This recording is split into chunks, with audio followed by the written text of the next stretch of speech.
Greed. Sweet, indulgent, creamy greed. More for me, me, me. It is as benign as season tickets and as intricate as a Ponzi scheme. It has driven men and women to commit horrendous acts of selfish atrocity, like crushing one another in a mall, scrounging for Cabbage Patch Kids, Beanie Babies, or the latest PlayStation.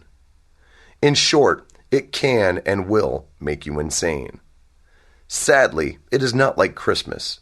It comes more than once a year, and no one is greedy for socks, except Wembley from Fraggle Rock, who does not count because he is a puppet and therefore not real. Then again, it could have been Gobo. I get all my puppets mixed up sometimes.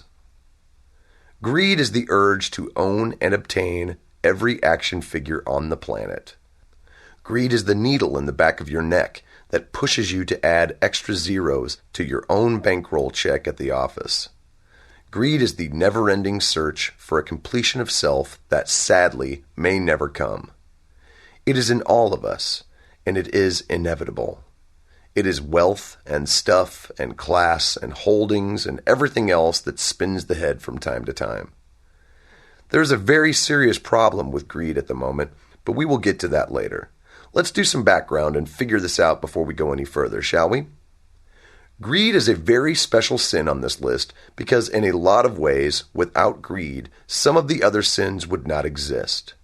Think about envy. What is envy but being so greedy you want someone else's shit? Gluttony is just greed for a particular thing, be it food or otherwise. Lust is an all-consuming greed for sex at all times. Even vanity is a sort of greed for the flesh, wanting only to be the most beautiful creature known to man and Ted Koppel.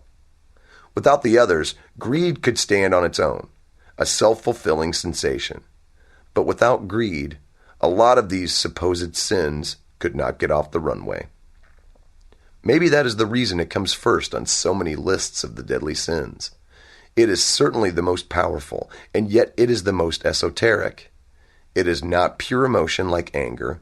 It is not a physical rapture like lust.